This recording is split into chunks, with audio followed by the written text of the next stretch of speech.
In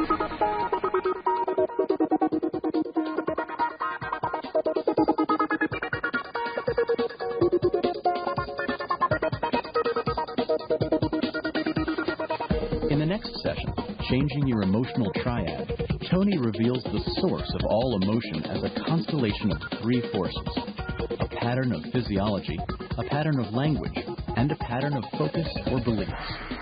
These three forces comprise the emotional triad. You'll learn that you are not your behavior, beliefs, or feelings, and you'll discover how not to run away from, but to embrace fear. Now, the only thing keeping you from having the feelings you want is that you are doing three things. There are three reasons you're not getting what you want if you're not getting what you want. And if you're achieving what you want, there's only three reasons you're achieving it. Because what you really want is merely to change the way you what? Feel about anything. And the way you feel is controlled by three forces. We call them the triad.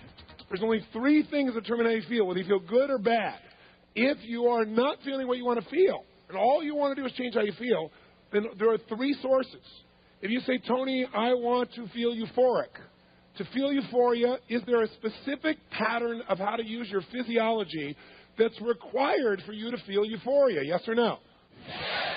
If you want to be depressed, is there a specific way you've got to use your body, a pattern of physiology that's required to be depressed? Yes or no? Yes. Where do your shoulders have to go? Where does your head tend to go? Where do your eyes go? Breathing full or shallow? Facial expression up and tight or slack? So you all know this because you practiced it at one point in your life. Some people just practice it so much that they finally decide, I am a depressed person. Now listen to me. When you start attaching your identity to a behavior or an emotion, you've just screwed yourself over. Because you are not any behavior. How many have done stupid things in this room? How many have done them? Say I. How many are not stupid? Say I. People are not their behavior. If you've done something stupid, it doesn't mean you're stupid. It means you behave stupidly, which means you were probably in a stupid what? State for a while. But you are not stupid. If someone is mean, how many of you have ever been mean? Say I. How many do not consider yourself to be a mean person? Say I. So what happens is, since you don't think you're a mean person, you don't consistently act mean. But if you believe that's who you are, then you won't believe it can change. You are not your behavior. You're not your feelings. Both of those things change, don't they?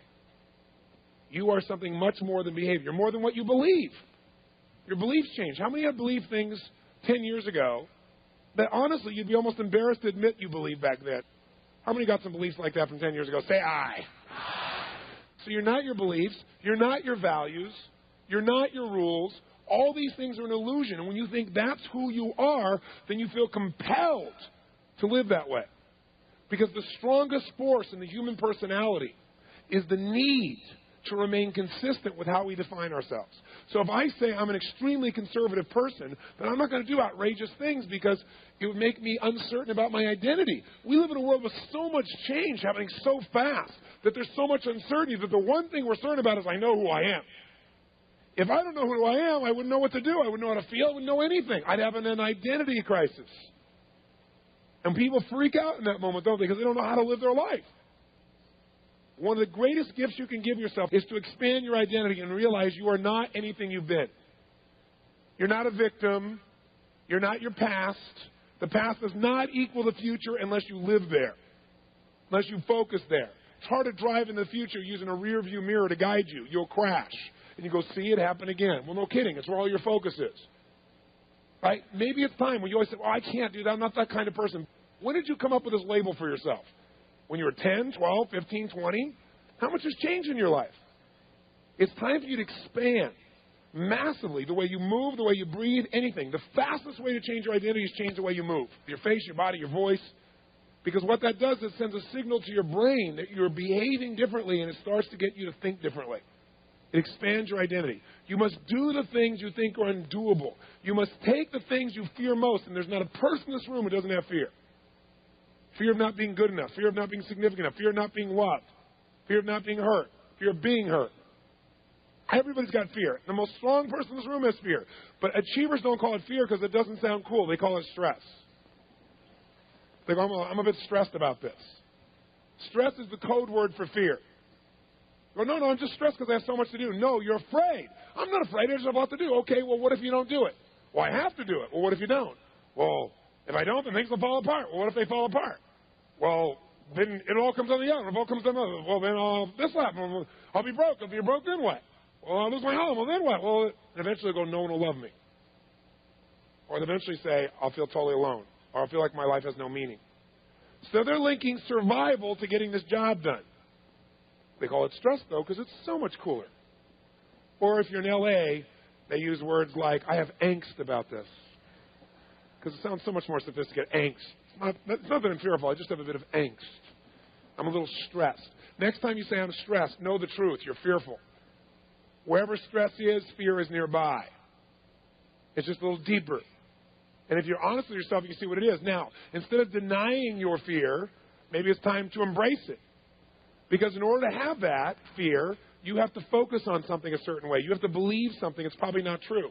One of the things I do when I feel stressed is I ask myself this question. It's my favorite question to ask. If I'm really angry, frustrated, upset, worried about something, I ask this question. What would I have to believe in order to feel this way? What would I have to believe in order to feel this way? So I'd have to believe, like I found myself today. I went to the golf course, and I called these two guys up who were instructors. One guy up. He wanted to bring another guy to meet me. He was an instructor. And then they brought a third guy. And I was thinking I was going to get some instruction. I've been on the golf course 3 times. And we lined up the first tee, and I said, okay, give me some coaching. He said, oh, no, I'm not going to coach you. We're just going to play. And the first guy got it, and he ripped the ball as far as a human could see. The second guy had ripped the ball, only went up to the side. Another guy ripped. I went up. I found myself literally, I feel pretty confident in life, putting the ball down like this. I found myself tightening up like this, going, I got to play with these guys? And all of a sudden, I stopped for a second. I broke my pattern for a moment. I got back in, and I was still tight. I swung, and I ripped the ball, and it went, about 12 feet. No? And I said, can I take another one? They said, yeah. I put the ball down, and I thought, what do I have to believe to be stressed right now? I have to believe that I have to have the same skill as someone who's played for 45 years. I thought, what's my outcome? I want to enjoy myself. I want to learn. So even if they're not going to teach me, I'm going to learn by watching. What did I learn? Okay, you were really slow. So I went up there really slow, really balanced, really slow, and boom. And then I went, wow, great. I hit this great shot. But what's true in golf is true in life. Whenever you're stressed, it's because you're giving something more significance than it really deserves. And the way out of that is when you're feeling stressed. By the way, does stress, fear, does it have a physiology to it? Yes or no? Yes. Do you know what that feels like in your body? Yes or no? Yes. You bet. Most of you don't use the word fear unless it's out of control. Most of you stress up until a point where you're shaking, basically. Then you'll finally admit to fear.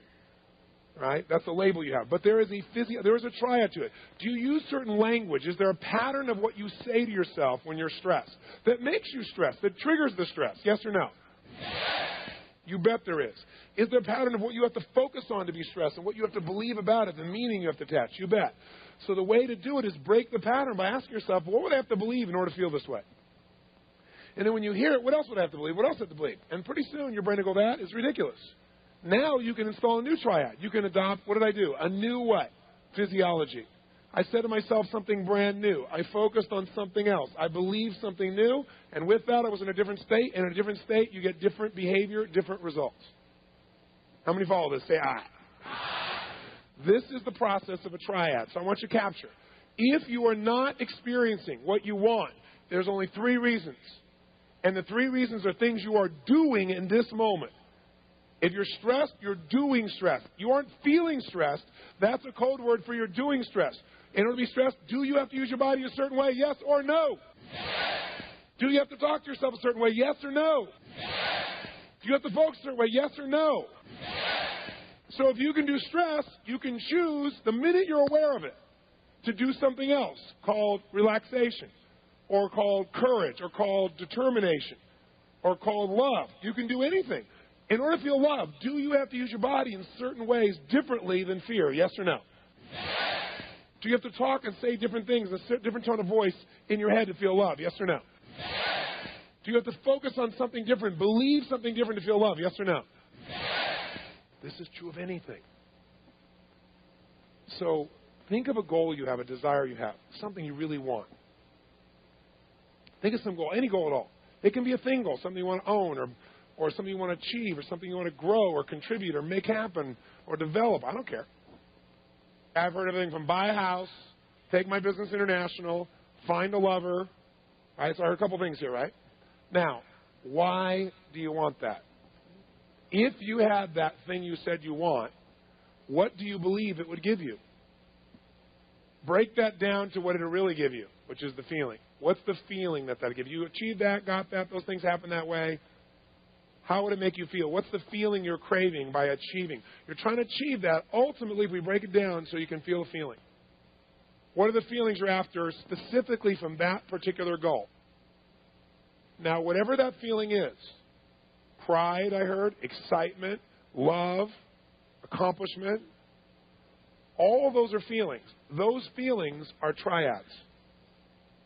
So what's going to happen is you're going to finally get, this man says Gulf Stream, you're going to finally get that Gulf Stream.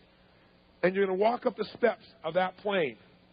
And you're going to walk inside that plane, you're going to take off and fly. And you're going to know it's your airplane. And you're going to feel what? Accomplished, proud, free, excited. Now here's what's interesting. Accomplished, proud, free, excited. All you're going to do is use that plane as a trigger for you to do something in your body that you could do right now. Don't get me wrong, you're welcome to go get the plane. But why not have all those feelings now, which, by the way, will probably activate you to go towards that plane more rapidly with less stress? How many follow this? Say aye. So I want you to get something, because I know you get intellectually, I know you're not getting it emotionally. If you're around somebody else and you go, oh, God, I feel so loved by them, the truth is they did a bunch of things that meet your rules. And when your rules are met, you finally go, okay, now I allow myself to feel loved. But if they did something else, you don't. You have a bunch of rules, a bunch of beliefs about what has to happen before you allow yourself to feel good and do your triad. You unconsciously know how to create every emotion because you create every emotion. So how many of you have a lot of feelings at times you do not like? How many got some feelings in your life you don't like? Say aye. How many have some behaviors you don't like? Say aye. Those behaviors are there as ways to reduce stress. So you're stressed, and now you reach for a cigarette. You're stressed, now you reach for food. You're stressed, and now you yell at somebody. You're stressed, and now you watch TV obsessively.